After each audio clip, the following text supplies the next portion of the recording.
오늘 함께 나눌 말씀은 창세기 5장 1절에서 32절에 있는 말씀입니다. 제가 읽겠습니다. 이것은 아담의 계보를 적은 책이니라.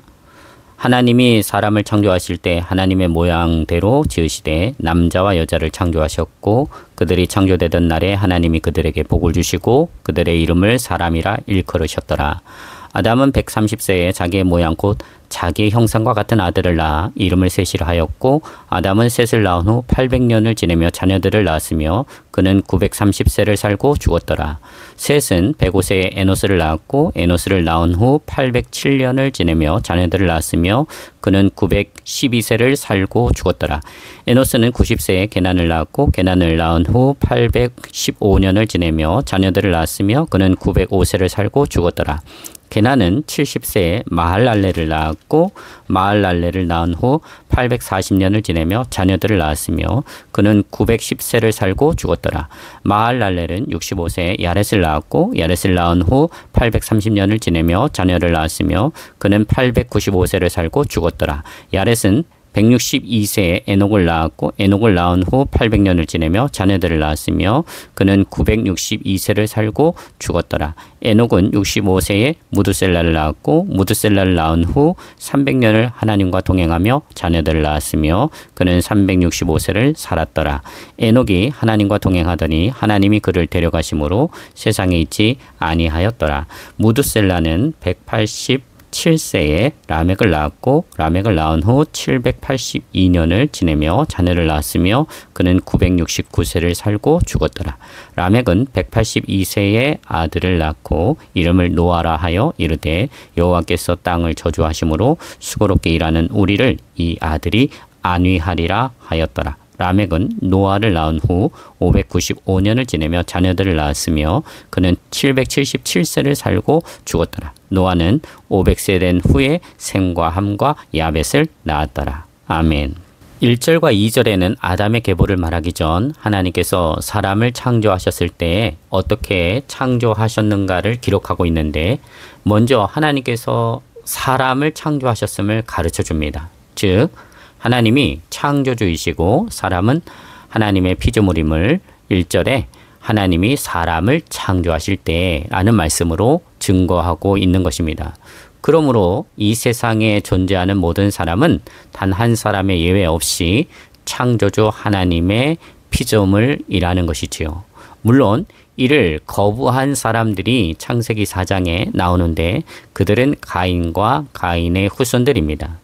가인은 그 이름의 뜻이 어둠인데 여기에는 아담과 하와의 고백이 담겨 있습니다. 즉 아담과 하와가 동침함으로 아들을 낳았지만 그것이 자신들의 힘이나 능력으로 얻은 것이 아닌 하나님께서 자신들에게 허락하심으로 얻은 아들이라는 말입니다.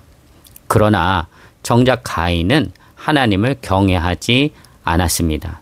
이렇게 창조주 하나님을 경외하지 않은 가인의 악한 모습은 제사뿐만 아니라 동생 아벨을 들판에서 쳐 죽이는 것으로 확장되어집니다. 그리고 가인의 후손들은 시간이 흘러갈수록 더 자기 자신만을 의지하고 철저하게 자기 자신만을 높이는 교만으로 똘똘 뭉쳐 창조주 하나님께 불순종하는 삶을 즐기며 죄가 관영하는 세상을 만들어 갑니다.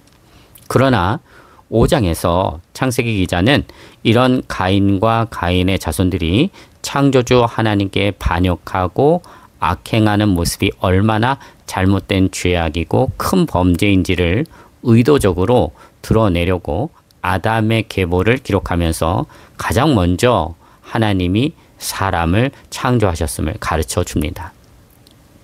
그렇습니다. 사람은 이 세상 모든 만물을 창조하신 창조주 하나님께서 만드셨습니다.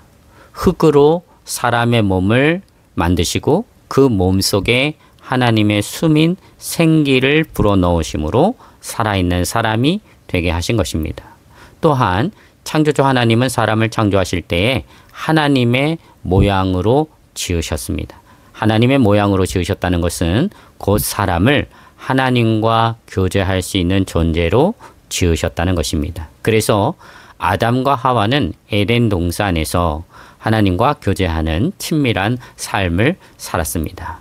그런데 안타까운 것은 이 친밀한 교제가 아담과 하와가 죄를 범함으로, 즉 하나님께서 먹지 말라 금하신 선악과를 먹음으로 깨어졌습니다.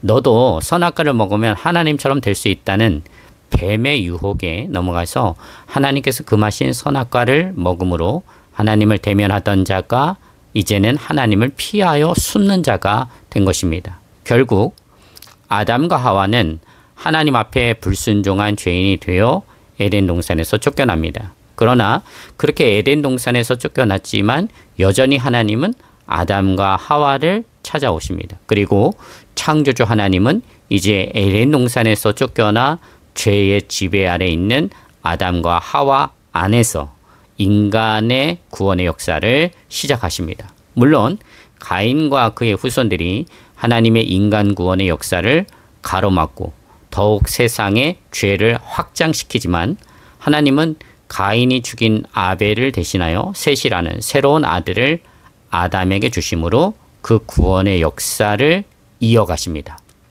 이런 하나님의 구원의 역사를 구체적으로 보여주는 것이 바로 아담의 계보인데요.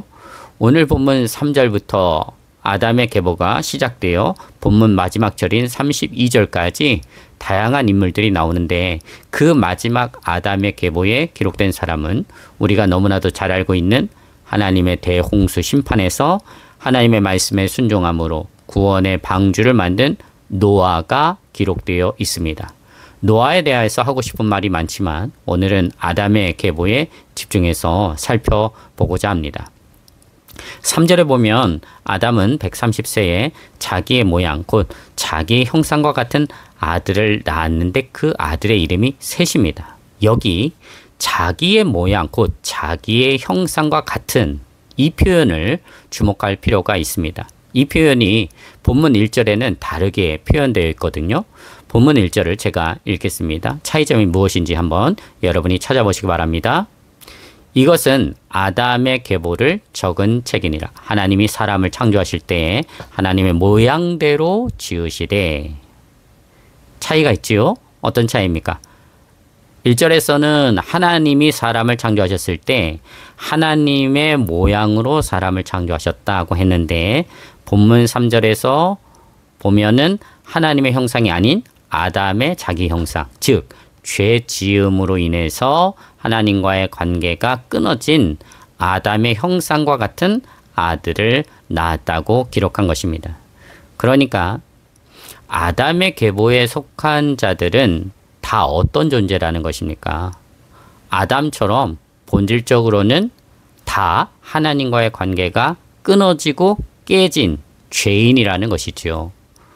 그러므로 우리는 죄인된 아담과 하와에게서 가장 먼저 태어난 가인이 본성적으로 하나님을 싫어하여 형식적인 제사를 드린 것이나 그 형식적인 제사를 책망하신 하나님께 분노하고 결국 자기 마음의 분노에 사로잡혀서 그 분노를 절제하지 못하고 다스리지 못해서 폭발하는, 그래서 자기에게 가장 가까운 동생을 들판에서 쳐 죽이는 그런 폭력을 행하는 일들을 이해할 수 있습니다.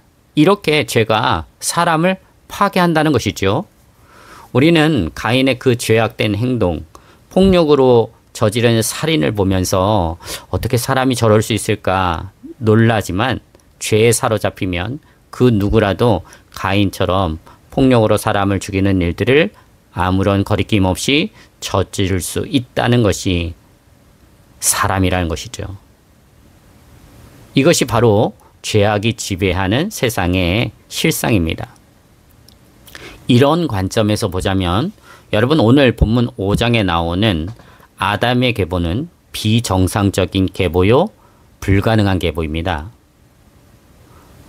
그러나 놀랍게도 그 죄인된 아담의 계보에 등장하는 후손들을 보면은 여전히 죄인이지만 그 죄악이 그들을 지배하지 않습니다. 오히려 그 죄인들이 장차 일어날 하나님의 구원의 역사를 예비하는 사람들로 쓰임을 받습니다. 그것을 결정적으로 보여주는 사건이 온 세상의 타락으로 말미암아 노아의 때에 일어난 홍수 심판인데요. 이 노아가 누구입니까? 아담의 계보에 속한 사람이죠. 창세기 5장에 기록된 아담의 계보의 마지막 후손입니다. 그 노아를 누가 준비했습니까? 아담이 준비했을까요? 셋이 준비했을까요?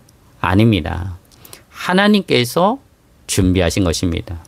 이런 하나님의 준비하심의 그 구원의 역사는 나중에 아브라함으로 또 다윗으로 그리고 예수 그리스도에게까지 이어지지요. 예수 그리스도 그분 안에서 모든 것들이 완성되어지지 않습니까?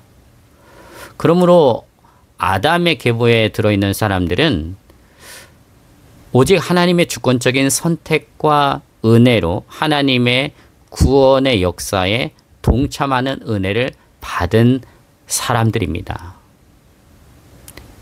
죄인들이지만 그 죄인들을 부르셔서 하나님이 선택하시고 그들을 통해서 하나님의 구원의 역사를 이루어 가신다라고 하는 것이죠.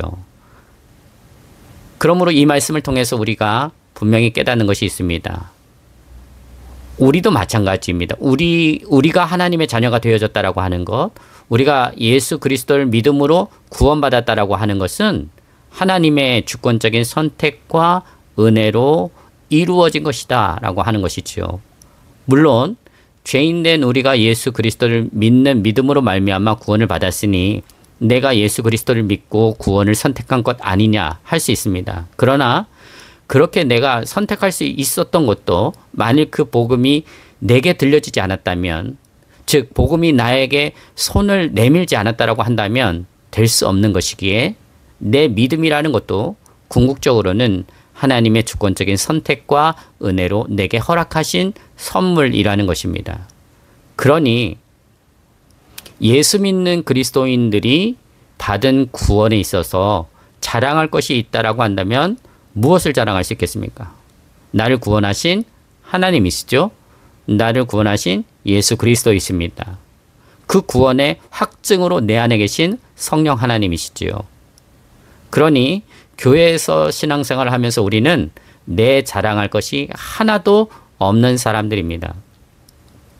내가 가진 모든 것들이 나를 구원하지 못하고 내가 행한 그 모든 행실들이 나를 구원하지 못함을 너무나 잘 알기 때문입니다. 그래서 오직 나를 통해서 내 안에 계신 예수 그리스도만이 드러나기를 원하고 바라고 소망하는 삶으로 충만한 그 신앙의 삶을 사는 것입니다. 이 은혜로운 삶이 일생 동안 저와 여러분의 삶 가운데 있어서 그리스도의 향기를 바라는 삶으로 언제나 충만하시기를 주님의 이름으로 축복합니다. 감사합니다.